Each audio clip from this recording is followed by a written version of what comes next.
কত মানুষ শুধুমাত্র জুমার দিন মসজিদে মুসল্লি দেখা যায়, জায়গা দেওয়া যায় না। বাকি দিনগুলোতে মুসল্লির বড় অভাব, মসজিদে যায় না। এর আল্লাহর গোলাম, নামাজের ব্যাপারে গাফলতি করতে করতে বান্দার নামাজ কাজা হয়ে যায়।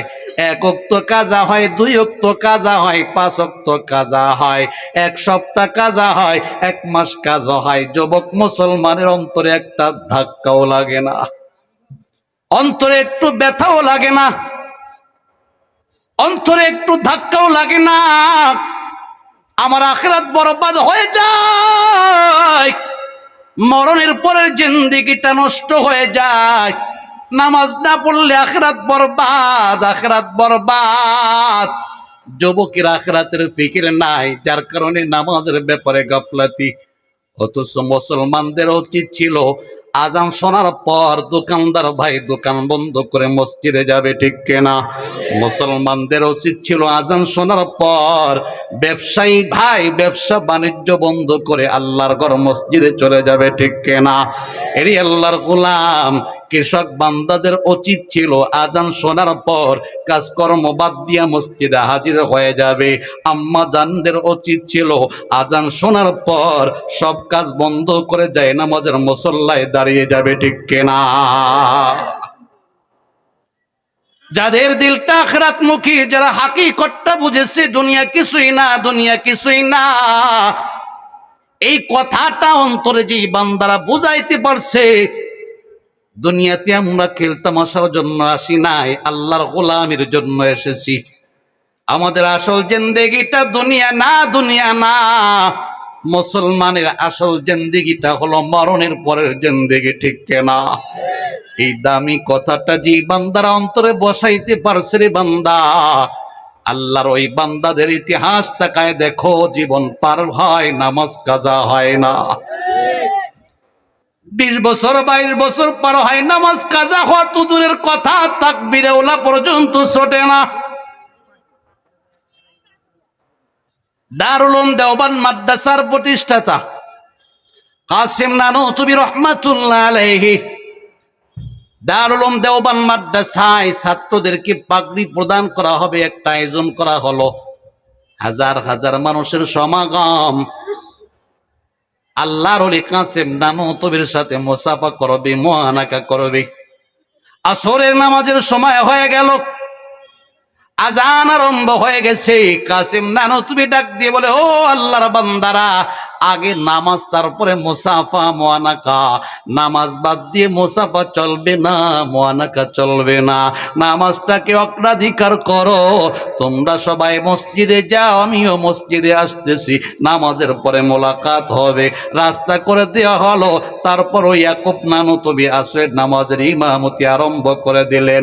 কাসিম নানুতুবির যাইতে একটু লেট হয়ে গেল, তাকবীর ওলাটা ছুটে গেছে, নামাজ কাজা হয় নাই। নামাজ একক তো ছোটে নাই, 1 রাকাত ছোটে নাই, শুধুমাত্র তাকবীরে ওলাটা ধরতে পারে নাই। ইয়াকুব নানুতুবি রহমাতুল্লাহ আলাইহি আসরের নামাজের সালাম ফিরায়া মুসল্লিদের দিকে যখন নজর করলেন, তাকায় দেখি কাসিম নানুতুবির চোখ দিয়ে পানি বের হয়। আল্লাহর ওলি কান্নাকাটি করতেছে। ঘটনাটা কি, রহস্যটা কি, কেন কান্না করে? ইয়াকুব নানুতুবি রহমাতুল্লাহ আলাইহি দৌড়ায় চলে আসলেন, ও কাসিম নানুতুবি, আপনার চোখ দিয়ে পানি বের হয়।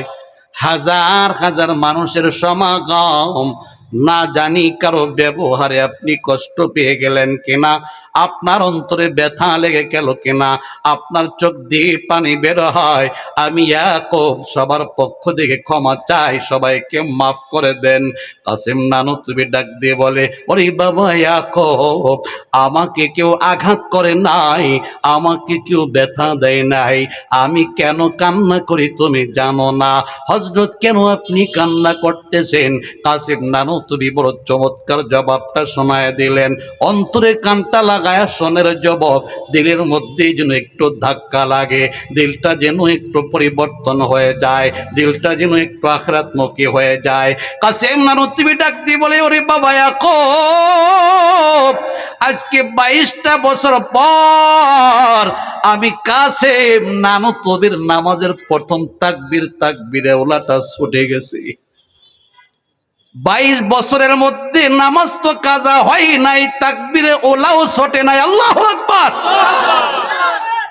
আরে ইয়াকুব, অনেক মানুষের জমায়েত, মসজিদে আসতে আসতে একটু লেট হয়ে গেল, তুমি আসরের নামাজ আরম্ভ করে দিলা, আমার তাকবীরে ওলাটা ছুটে গেল। আমার অন্তরে ভয়, না জানি আমার আল্লাহ হাসরের ময়দানে ধরে বসে কিনা। ওরে কাসেম, জবাব দাও, কেন তোমার তাকবীরে ওলাটা ছুটে গেল? আমি আল্লাহর কাছে কি জবাব দিব? আমার অন্তরে ভয়, এই জন্য চক্ষু দিয়ে পানি বের হয়। এরে যুবক বন্ধু, ও মুরব্বী বাবারা, কাসেম নানুতুবির তাকবীরে ওলা 22 বছর পর ছুটে যাওয়ার কারণে কান্নাকাটি আরম্ভ করে দিলেন। আজকে আমাদের 5 ওয়াক্ত নামাজ কাজা হয়, দিলের মধ্যে একটা ধাক্কাও লাগে না। 1 মাস পার হয়ে যায়, আমরা মসজিদে হাজির হই না, অন্তরের মধ্যে একটা ধাক্কাও লাগে না।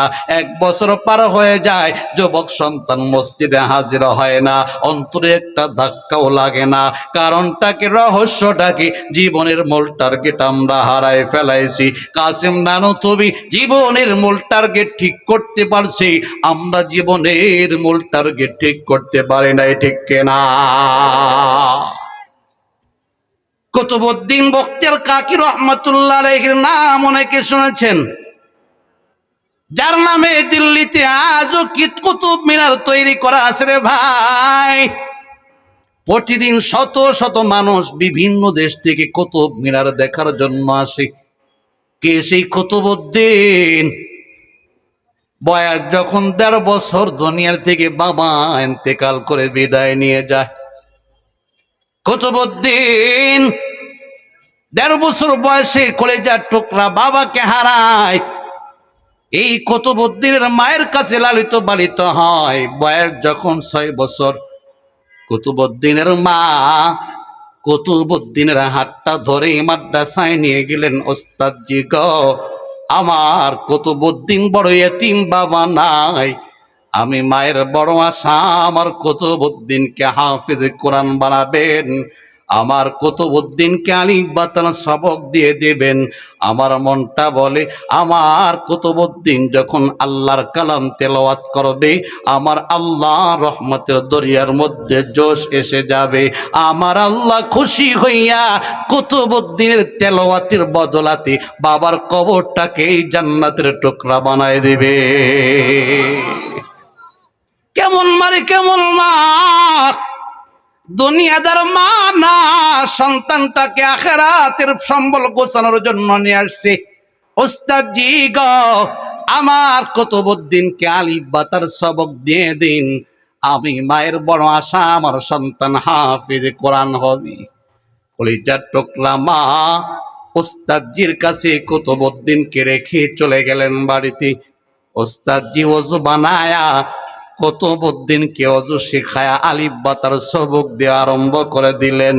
ও কুতুবউদ্দিন, তুমি পড়ো আলিফ বা তা সা। কুতুবউদ্দিন আলিফ বা তা সা পড়ে না, সূরাতুল ফাতিহা মুখস্থ শোনানো আরম্ভ করে দিলেন। সুবহানাল্লাহ। সূরাতুল ফাতিহা শেষ হয়ে গেল, সূরাতুল বাকারা তেলাওয়াত আরম্ভ করে দিলেন। সুবহানাল্লাহ। সূরাতুল বাকারা মুখস্থ শোনায় দিলেন, সূরাতুল আল ইমরান তেলাওয়াত আরম্ভ করে দিল। সূরাতুল আল ইমরান শেষ হয়ে গেল, সূরাতুন নিসা তেলাওয়াত আরম্ভ করে দিল। সূরাতুন নিসা শেষ হয়ে গেল, সূরাতুল মাইদা শুরু করলেন, সূরাতুল মাইদা শেষ হয়ে গেল। ওস্তাদ জিহা করে তাকায় রইলেন। 6 বছরের কুতুবউদ্দিন কি কাণ্ড ঘটাইতেছে। আম্মায় নিয়ে আসছি, আমি আলিফ বা তার সবক দিয়ে দিতাম। কুতুবউদ্দিন আলিফ বা তার সবক নেয় না, একই একই পড়তে পড়তে 17 পারা কোরআন মুখস্থ শোনায় দিল। কেমন সন্তান! ওস্তাদজি চোখের পানি ছেড়ে কাঁদে আর বলে, এমন সন্তান তো কোনোদিন পাই নাই। 6 বছরের শিশু বাচ্চা একই একই 17 পারা কোরআন মুখস্থ শোনায় দিল, অথচ কলিজার টুকরা মা আমার কাছে নিয়ে আসছি, আমি তাকে আলিফ বা তার সবকটা দিয়ে দিতাম। ওস্তাদজি ডাক দিয়ে বলে, ও কুতুবউদ্দিন, তুমি আমাকে একটু তোমার বাড়িতে নিয়ে যাও। আমার মনটা চায় পর্দার আড়ালে দাঁড়ায় তোমার মায়ের সাথে একটু কথোপকথন করব। কুতুবউদ্দিন ওস্তাদজির হাতটা ধরে বাড়িতে নিয়ে গেলেন।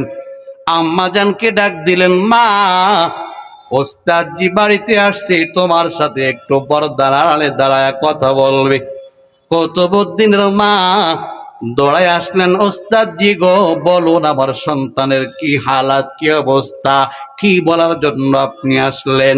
ওস্তাদজি ডাক দিয়ে বলে, ও কুতুবউদ্দিনের মা, আমি জানতে চাই আপনার সন্তান কুতুবউদ্দিন 17 পারা কোরআন কেমনি মুখস্থ করলো? মা ডাক দিয়ে বলে, আশ্চর্য কারবার ওস্তাদজি গো, আপনি হলেন আমার কুতুবউদ্দিনের প্রথম উস্তাদ, আপনি হলেন আমার কুতুবউদ্দিনের প্রথম শিক্ষক। আপনার আগে আমার কুতুবউদ্দিনকে আর কোনো শিক্ষক রেখে দেয় নাই, আর কোনো উস্তাদ রেখে দেয় নাই, আর কোনো হুজুর রেখে দেয় নাই। আমার কুতুবউদ্দিন 17 পারা কোরআন কেমনে মুখস্থ করলো, আপনাকে কেমনে শোনাইলো, আমি মাই তো বুঝি না। সুবহানাল্লাহ। ওস্তাদজি গো, আপনি আমার কুতুবউদ্দিনকে জিজ্ঞাসা করুন, কুতুবউদ্দিন 17 পারা কোরআন কেমনে মুখস্থ করলো? ওস্তাদজি ডাক দিয়ে বলে, ও কুতুবউদ্দিন, তুমি একে একে 17 পারা কোরআন মুখস্থ শোনাই দিলা, কার কাছ থেকে কোরআন 17 পারা মুখস্থ করলা? তোমার ওস্তাদকে, কে তোমাকে শিক্ষা দিল, একটু জবাব দাও। 6 বছরের কুতুবউদ্দিন মুস্কি মুস্কে হাসে আর ডাক দিয়ে বলে, ওস্তাদজি গো, আমার কলিজার টুকরা মা আমাকে পেটে ধারণ করে জবান দিয়ে কোরআন তেলাওয়াত করত। আমি দুনিয়াতে পদার্পণ করলাম, তাকায় দেখি মা পেট আমাকে কোরআন তেলাওয়াত শোনায়।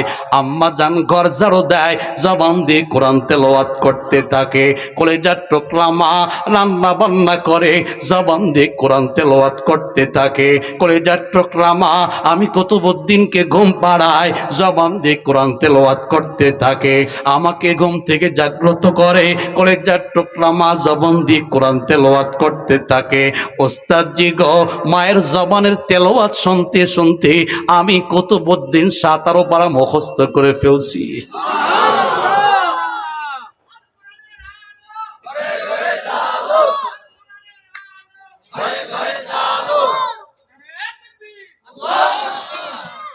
কেমন বারে কেমন মা!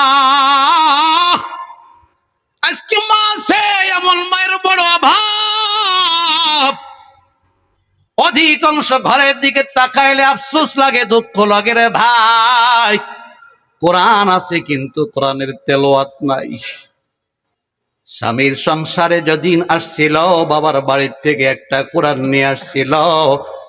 স্বামীর ঘরে আসার পর আম্মা জান কোরআনটা তাকের মধ্যে রেখে দিয়েছে।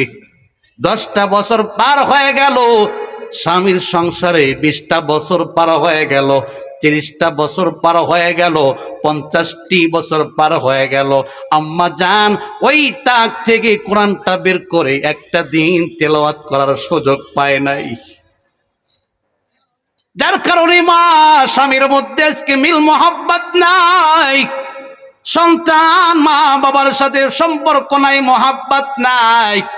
কসম খোদার, যেই ঘরে আল্লাহর কালামের তেলাওয়াত হয়, আমার আল্লাহ কোরআন তেলাওয়াতের বদলাতে ওই ঘরের মধ্যে রহমত বরকত নাজিল করে দেয়। সুবহানাল্লাহ। এরি আল্লাহর গোলাম, বললাম, যেই ঘরের মধ্যে মালিকের কালামের তেলাওয়াত হয়, ওই ঘরের মধ্যে স্বামী স্ত্রীর মধ্যে আমার আল্লাহ মিল মোহাব্বত ভালোবাসা পয়দা করে দেন। মা বাবা সন্তানের মধ্যে আমার আল্লাহ মিল মোহাব্বত পয়দা করে দেন। কসম খোদার বলে যায়, আজ থেকে ঘরের মধ্যে কোরআন তেলাওয়াত আরম্ভ করে দেন, ঘরের মধ্যে শান্তি আসবে, অশান্তি দূর হবে। ঠিক কিনা? আফসোস লাগে আজকে অধিকাংশ মা বোনেরা তো কোরআন তেলাওয়াতই করতে পারে না। ছোটবেলায় মা বাবা মক্তবে পাঠায়া কোরআনটা শিখিয়েছিল, তেলাওয়াত না করতে করতে আজকে মায়েরা কোরআন তেলাওয়াত ভুলে গিয়েছে। বলবে হুজুর আজকে তো মায়েদেরকে বলতেছে, আমাদেরকে বলে নাই। না রে বাবা, না, এই অলসতা শুধু মায়েদের না, না, যুবক সন্তানরাও কোরআন তেলাওয়াত না করতে করতে কোরআনটা ভুলে গেছে। পুরুষেরাও অধিকাংশ পুরুষ, শতকরা 90% পুরুষের দিকে তাকান, সহি শুদ্ধভাবে কোরআন তেলাওয়াত করতে পারে না। 10% যা পারে তেলাওয়াত করার সুযোগ তাদের হয় না। এর আল্লাহর গোলাম, যার কারণে মুসলমানের ঘরে শান্তি নাই, মুসলমানের ঘরের মধ্যে অশান্তি আরম্ভ হয়ে গেছে। সন্তান মা বাবার অবাধ্যাচরণ করতে থাকে। আজ থেকে প্রতিজ্ঞা করো, প্রতিটা ঘরে কোরআন তেলাওয়াত আরম্ভ করবা। কসম আল্লাহর, আমার আল্লাহ ঘরটাকে জান্নাতি পরিবেশ সৃষ্টি করে দিবেন, ঘরের মধ্যে রহমত বরকত দিয়া শান্তি সৃষ্টি করে দিবেন। আমার আল্লাহ ওই ঘরের মধ্যে সুখ শান্তিতে জীবন যাপন করার তৌফিক দান করবে। ঠিক কিনা? মহিলা মাদ্রাসার পক্ষ থেকে মাহফিল, আমার দিলটা বড় খুশি হয়ে গেছে। মা বোনদের লেখাপড়ার জন্য একটা ব্যবস্থা। আবার আমি তাকায় দেখলাম এতিমখানাও এখানে আছে। যদি কোনো মেয়ে এতিম হয়, এই মাদ্রাসায় বিনা খরচে তাকে লেখাপড়া করানো হবে। সুবহানাল্লাহ। আল্লাহর কাছে দোয়া করি, আল্লাহ তুমি মাদ্রাসাটাকে কবুল করে নাও, এই মাদ্রাসায় ছাত্রী দ্বারা তুমি ভরপুর করে দাও, আমাদের সবাইকে এতিমখানার খেদমত গুজার বান্দা হিসেবে কবুল করে নাও। বলুন আমিন। কোরআন তেলাওয়াত করবো তো ইনশাআল্লাহ। কুতুবউদ্দিনের মা ডাক দিয়ে বলে, উস্তাদ জি গো, তাহলে তো আমার সন্তানের কাছ থেকে আপনি শুনলেন আমার সন্তান কেমনে 17 পারা কোরআন মুখস্থ করলো। ওগো উস্তাদ জি শুনুন, আমি মাও 17 পারা কোরআনের হাফেজা। আবার কলিজার টুকরা মা বাবা 17 পারা কোরআন আমাকে মুখস্থ করাইছিলেন, যার কারণে যখনই সময় পাই জবান দিয়ে কোরআন তেলাওয়াত করতে থাকি।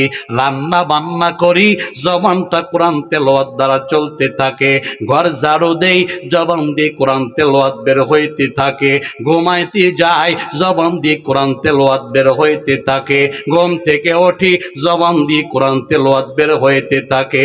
আমি কাজ করতে থাকি, জবান বন্ধ হয় না, জবান দিয়ে আল্লাহর কালামের তেলাওয়াত বের হয়। আমার তেলাওয়াত শুনে শুনে আমার সন্তান 17 পারা কোরআন মুখস্থ করে ফেলছে। ওস্তাদ জি গো, বাকি পারাগুলো আপনাকে দায়িত্ব দিলাম, আপনি আমার সন্তানকে মুখস্থ করায় দিবেন। নিয়ে যান, আমার কুতুবউদ্দিনকে মাদ্রাসায় নিয়ে যান। ওস্তাদ জি কুতুবউদ্দিনের হাতটা ধরে মাদ্রাসায় নিয়ে আসলেন। খানার সময় হয়, কুতুবউদ্দিন বাড়িতে চলে আসে। ডাক দিয়ে বলেন, মা পেটে ক্ষুধা লাগছে, খাবার দাও, খাবার দাও, খাবার দাও। কলিজার টুকরা মা শিখায়, ও সন্তান গো, মায়ের কাছে খাবার চাইবা না, খাবার দেওয়ার মালিক আমি মা না, খাবার দেওয়ার মালিক হলো আল্লাহ। রিজিক দেওয়ার মালিক কে? আওয়াজ দিয়ে বলুন, রিজিক দেওয়ার মালিক কে? একিন হয়, বিশ্বাস কি হয়? আরে বিশ্বাস যদি হয়, যুবক আজকে প্রতিজ্ঞা করো, রিজিক দেওয়ার মালিক যেহেতু আমার আল্লাহ, আজান শোনার পর আর দোকানদারি করবা না, আল্লাহর ঘর মসজিদে হাজির হয়ে যাইবা। ও ব্যবসায়ী ভাই, রিজিক দেওয়ার মালিক যেহেতু আমার আল্লাহ, আজকে প্রতিজ্ঞা করো, আজান শোনার পর আর ব্যবসা বাণিজ্য করবা না, আগে নামাজ তারপরে তোমার ব্যবসা বাণিজ্য। ওরে কৃষক বন্ধু, রিজিক দেওয়ার মালিক আল্লাহ, অন্তরে কথাটা বসাইয়া আজকে প্রতিজ্ঞা করো, আজান শোনার পর আর কৃষি কাজ করবা না। পর্দার আলের মা বোনদেরকে বলে যায়, আম্মা জানেরা যাদের কানে আওয়াজটা যাইতেছে, বয়ান শুনতেছেন, আজকে প্রতিজ্ঞা করেন আজান শোনার পর সংসারের কাজ বন্ধ, আগে নামাজ। কসম আল্লাহর, আপনি নামাজ কালাম বাদ দিয়া হাজার রিজিকের পিছনে দৌড়ান, আমার আল্লাহ যদি রিজিক না দেন হাজার চেষ্টা করলেও কখনো সম্ভব হবে না, ঠিক কিনা? আল্লাহ পাক রব্বুল আলামিন বলে, বান্দা আমি আল্লাহর কালামের দিকে তাকাও। নাহনু কাসামনা বাইনাহুম মাঈশাতাহুম ফিল হায়াতিদ দুনিয়া, আমি আল্লাহ পার্থিব জিন্দেগির সম্পদ বন্টন করে দিয়েছি, তাকসিম করে দিয়েছি। অনেকের মনে প্রশ্ন হবে, হুজুর আল্লাহ পাক রব্বুল আলামিন সম্পদ বন্টন করে দিলেন, তাকসিম করে দিলেন, তাহলে একজনকে কেন ধনী বানাইলেন আর একজনকে কেন গরিব বানাইলেন? আল্লাহ পাক সবাইকে সমানভাবে সম্পদ দিতে পারতেন। আল্লাহ পাক বলে, বান্দা আমি জানি তোমাদের মধ্যে প্রশ্ন উদয় হবে, যার কারণে আমি আল্লাহ নিজেই প্রশ্নের জবাবটা দিয়ে দিলাম। লিয়াত্তাখিদা বাদহুম বাদান সুখরিয়া, আমি আল্লাহ একজনকে ধনী বানাইলাম আর একজনকে কেন গরিব বানাইলাম, একজনকে সম্পদ বেশি দিলাম আর একজনকে কেন কম দিলাম? তার কারণটা হলো যেন একজন আর একজন থেকে খেদমত নিতে পারে। খেদমত, সবাই যদি ধনী হয় কোন বান্দা কৃষি কাজ করবে, সবাই যদি ধনী হয় কোন বান্দা দোকানদারি করবে, সবাই যদি ধনী হয় কোন বান্দা ব্যবসা বাণিজ্য করবে, সবাই যদি ধনী হয় কোন বান্দা সুইপারি করবে, সবাই যদি ধনী হয় কোন বান্দা পোশাক তৈরি করবে, সবাই যদি ধনী হয় কোন বান্দা ড্রাইভারি করবে, সবাই যদি ধনী হয় কোন বান্দা চাকরি বাকরি করবে। দুনিয়ার নিজাম ঠিক থাকবে না। আমি আল্লাহ দুনিয়ার নিজাম ঠিক রাখার জন্য কাউকে ধনী বানাইলাম, কাউকে গরিব বানাইলাম। তবে ধনী হলেই বান্দা সফলতা অর্জন করবে না, না। ধনী হওয়া এক জিনিস, সফলতা ভিন্ন জিনিস। কারণ সম্পদের মালিক কিন্তু সফলতা অর্জন করতে পারে নাই। ফিরআউন সম্পদের মালিক, সফলতা অর্জন করতে পারে নাই। নমরুদ সম্পদের মালিক, সফলতা অর্জন করতে পারে নাই। অন্যদিকে তাকাও, বিলালে হাবশি সম্পদের মালিক না, কিন্তু সফল কাম বান্দা।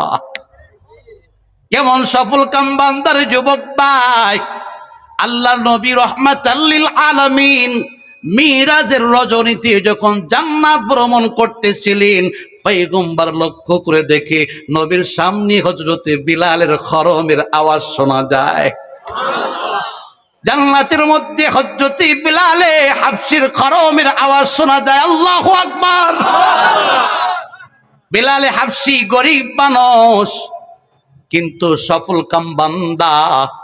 সম্পদের মাধ্যমে বান্দার সফলতা না, আল্লাহর গোলামির ভিত্তিতে বান্দার সফলতা, তাকওয়ার ভিত্তিতে বান্দার সফলতা। সে আল্লাহর যেই বান্দারা ধনী হোক আর গরিব হোক, যদি আল্লাহর গোলামি ঠিক মতো করতে পারে, হার হালাতে আল্লাহর গোলামিটাকে প্রাধান্য দেয়, ওই বান্দার মরণের পর আখিরাতের জিন্দেগিটা চমৎকার জিন্দেগি হয়ে যায়, আখিরাতের জীবনটা সুন্দর জীবন হয়ে যায়।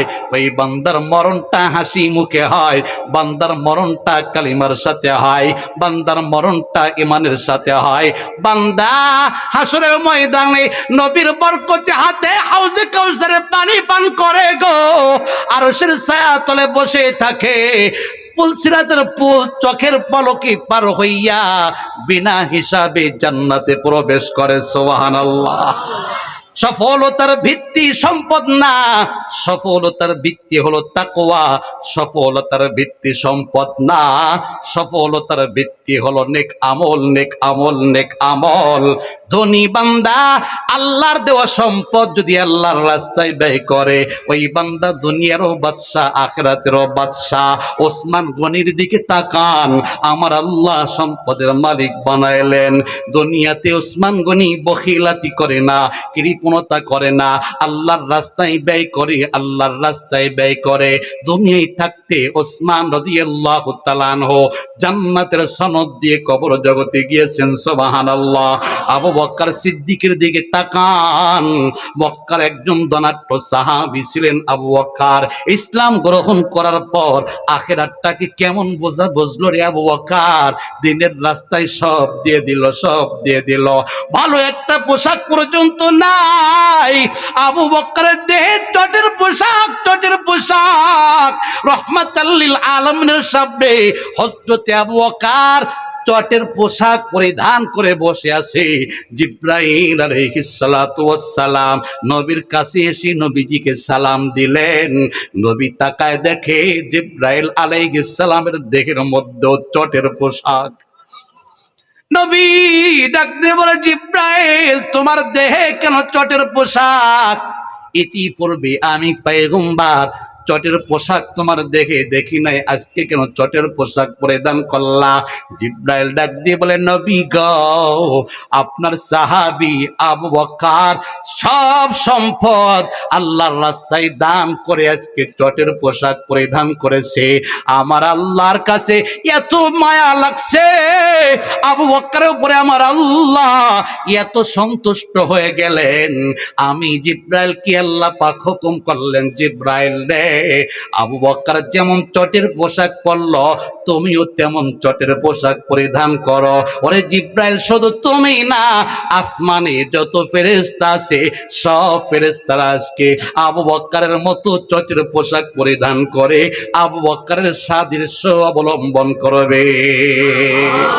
নবী হে, আমি জিব্রাইল একা না, তাম পৃথিবীতে আসমানের উপরে যত ফেরেশতা আছে গো, আজকে সব ফেরেশতারা আবু বকরের মতো চটের পোশাক পরিধান করেছে। সুবহানাল্লাহ।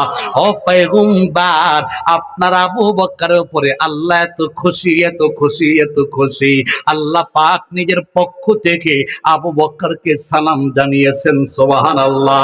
এই দোস্ত, আবু বকর সফল কাম বান্দা হয়ে গেলেন, দুনিয়ায় থেকে জান্নাতের সনদ লয়ে কবর জগতে চলে গেলেন। কাজেই ধনী বান্দারা যদি অহংকার না করে, তাকাব্বুরি না করে, আল্লাহর দেওয়া সম্পদ গরিব অসহায়দের পিছনে খরচ করে ব্যয় করে, এতিমদের পিছনে খরচ করে ব্যয় করে, এই আল্লাহর গোলাম শ্রমিকদের পিছনে খরচ করে ব্যয় করে, শ্রমিকদের অধিকার ঠিক মতো আদায় করে দেয়, মাস গেলে ঠিক মতো বেতনটা পরিশোধ করে দেয়। কসম আল্লাহর, এই বান্দা দুনিয়ারও বাদশা, মরণের পরেরও বাদশা, ঠিক কেনা? আরে গরিব দোস্ত, মনটা খারাপ করিও না। আমার আল্লাহ তোমাকে গরিব বানিয়েছে, তোমাকে সম্পদ কম দিয়েছে, আল্লাহ পাক রব্বুল আলামিনের উপর নারাজ তুমি হয়ো না। দুনিয়ার নিজাম ঠিক রাখার জন্য আমার আল্লাহ সম্পদ কাউকে বেশি দিলেন, কাউকে কম দিলেন। গরিব বন্ধুরে, আমার আল্লাহ তোমাকে যে অবস্থায় রাখলেন, ওই অবস্থায় আল্লাহর গোলামি তুমি করতে থাকো। আমার নবী রাহমাতাল লিল আলামিন বলে, গরিব বন্ধু, গরিব হালাতে আল্লাহকে যদি না বলে যাও, আল্লাহর গোলামি যদি তুমি ঠিক মতো করতে পারো, আমি নবী পাক জবান দিয়ে বলে দিলাম, হাসরের ময়দানে ধনী বান্দার চাইতে তুমি গরিব বান্দা 500 বছর আগে জান্নাতে যাইবা। এই আল্লাহর গোলাম, তাহলে সফলতার ভিত্তি হলো অনেক আমল, সফলতার ভিত্তি হলো তাকওয়া। সফলতা এক জিনিস, সম্পদের মালিক হওয়া ভিন্ন জিনিস। আমার আল্লাহ আমাদেরকে সৃষ্টির 50,000 বছর আগে আমাদের রিজিকের ফয়সালা করে দিয়েছেন। সুবহানাল্লাহ। যার কারণে কুতুবউদ্দিনের মা ডাক দিয়ে বলে, ও কুতুবউদ্দিন, কোরআনটা পড়ো। আল্লাহ পাক রব্বুল আলামিন কোরআনে জানায় দিয়েছেন, ওয়ামা মিন দাব্বাতিন ফিল আরদি ইল্লা আলাল্লাহি রিজকুহা। আমি আল্লাহ পাক রব্বুল আলামিন তামাম পৃথিবীতে যত বিচরণশীল মাখলুকাত আছে, আমি আল্লাহ সব মাখলুকাতের রিজিকের দায়িত্ব নিয়ে নিলাম। রিজিকের দায়িত্ব নিয়েছেন কে? আওয়াজ দিয়ে বলুন, রিজিকের দায়িত্ব নিয়েছেন কে? আল্লাহ পাক রিজিকের দায়িত্ব নিয়েছেন, তবে জান্নাতের দায়িত্ব নেন নাই। আল্লাহ পাক বলে, বান্দা রিজিক দেওয়ার দায়িত্ব আমি আল্লাহ নিয়ে নিলাম, অল্প সময় মেহনত করবা, আমি আল্লাহ বাজেটকৃত রিজিক তোমার কাছে পৌঁছায় দিব। তবে রে বান্দা, আমি আল্লাহ জান্নাতের মালিকানা আমি তোমাকে দায়িত্ব নেই নাই। তোমার জান্নাতটা তোমার কামাইতে হবে। কেমনে জান্নাতটা তুমি কামাইবা? ইন্নাল্লাযীনা আমানু ওয়া আমিলুস সালিহাত কানাত লাহুম জান্নাতুল ফিরদাউসি নুজুলা। আল্লাহ পাক জান্নাতের জন্য দুইটা শর্ত লাগাইলেন, রিজিকের জন্য কোনো শর্ত লাগান নাই।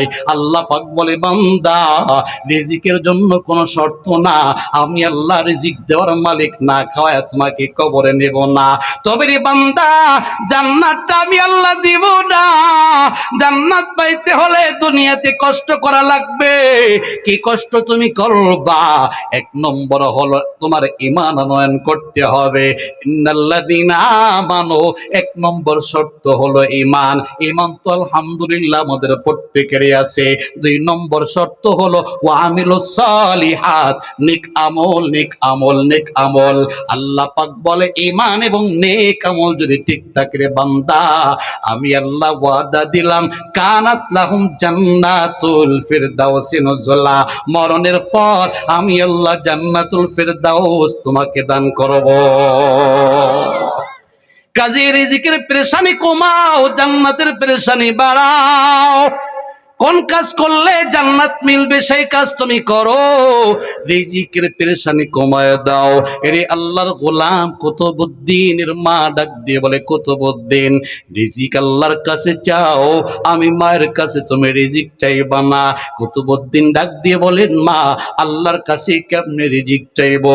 বলে, যায় নামাজের মুসল্লাটা বিছায়া দাও, 2 রাকাত নামাজ আদায় করে চোখটা বন্ধ করো, 2টা হাত আল্লাহর দরবারে বাড়ায়া দাও, আল্লাহর কাছে বলো, আল্লাহ পেটে ক্ষুধা লাগছে, খাবার দাও, খাবার দাও।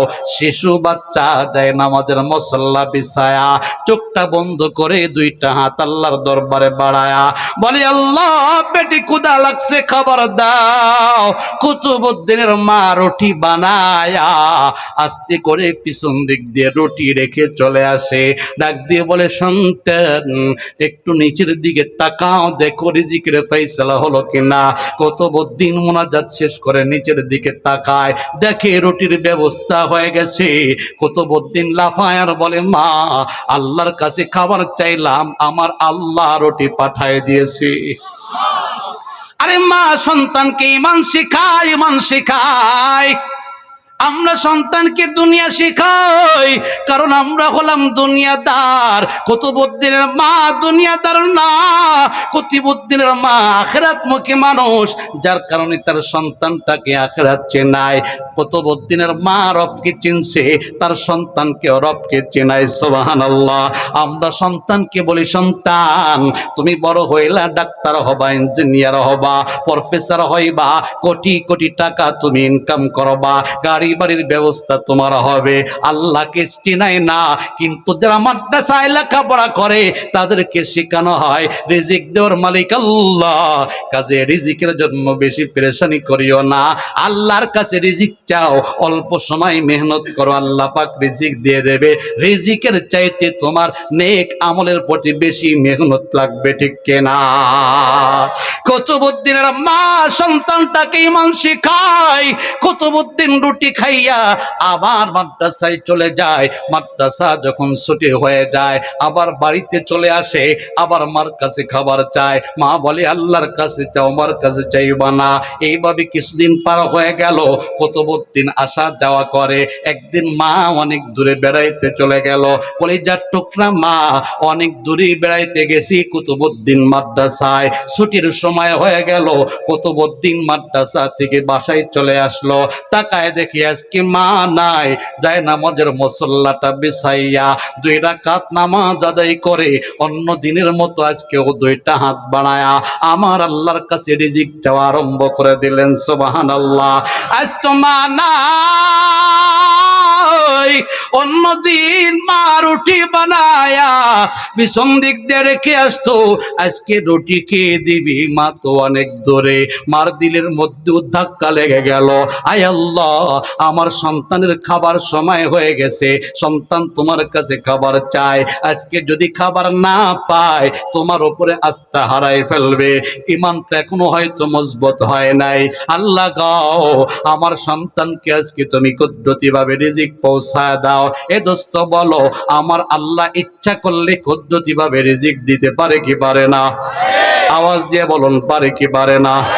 কুতুবউদ্দিনের মা ডাক দিয়ে বলে, আল্লাহ, আমার সন্তানকে আজকে তুমি কুদরতিভাবে রিজিক পৌঁছায় দাও।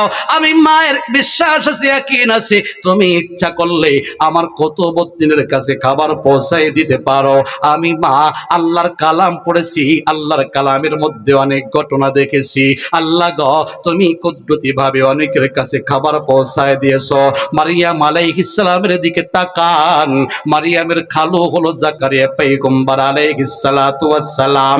জাকারিয়া পয়গম্বর মারিয়ামকে লালন পালন করে, ঘরের মধ্যে তালা লাগায়া জাকারিয়া পয়গম্বর দাওয়াত দিতে বের হয়ে যায়। 2-4 দিন পার হয়ে যায়, মারিয়ামের কথা স্মরণ থাকে না, মারিয়ামের কথা স্মরণ থাকে না।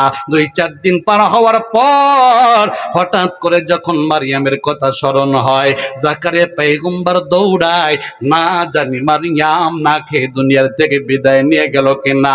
তালাটা খুলে দরজাটা ধাক্কা লাগায়, দেখে মারিয়াম মরে নাই, মারিয়াম যায় নামাজের মুসল্লায় বসা। জাকারিয়া পয়গম্বর তাকায় দেখে গো, মারিয়ামের যায় নামাজের মুসল্লার চতুর্পাশে ফল ফলাদির অভাব নাই। বেমৌসুমি ফল দেখা যায়, আঙ্গুরের মৌসুম না আঙ্গুর দেখা যায়, আমের মৌসুম না আম দেখা যায়। আশ্চর্য কারবার, জানালা বন্ধ, দরজা বন্ধ, এই ফলগুলো কোথার থেকে আসলো? মারিয়ামের ফল দেখে জাকারিয়া পয়গম্বর আশ্চর্য হয়ে গেল। অপেক্ষমান, মারিয়াম সালাম ফেরাবে, মারিয়ামের কাছে জিজ্ঞাসা করব ফলগুলো কোথার থেকে আসলো। মারিয়াম সালাম ফিরাইলো, জাকারিয়া পয়গম্বর প্রশ্ন আরম্ভ করলেন, কালাইয়া মারিয়াম আন্না লাকি হাদা, মারিয়াম তুমি বলো এই ফলগুলো কোথার থেকে আসলো? মারিয়াম বড় চমৎকার জবাব দেন, কালাত হুয়া মিন ইনদিল্লাহ, ইনদাল্লাহ ইয়ারযুকু মান ইয়াশাউ বিগাইরি হিসাব। কালো জান, আপনি আমাকে ভুলে যাইতে পারেন গো, আমার আল্লাহ আমাকে ভুলে না। আপনি যে খাবারগুলো আমার সামনে দেখেন, সব খাবার আমার আল্লাহর পক্ষ থেকে এসেছে। আমার আল্লাহ যাকে চান হিসাব ছাড়া রিজিক দান করেন। জাকারিয়া পয়গম্বরের তখন পর্যন্ত কোনো সন্তান ছিল না, নিঃসন্তান। জাকারিয়া পয়গম্বর বৃদ্ধ হয়ে গিয়েছেন, কোনো সন্তান নাই, কোনো সন্তান নাই। রে আল্লাহর গোলাম, জাকারিয়া পয়গম্বর আশাও হারায় ফেলছে, আর সন্তান হবে না।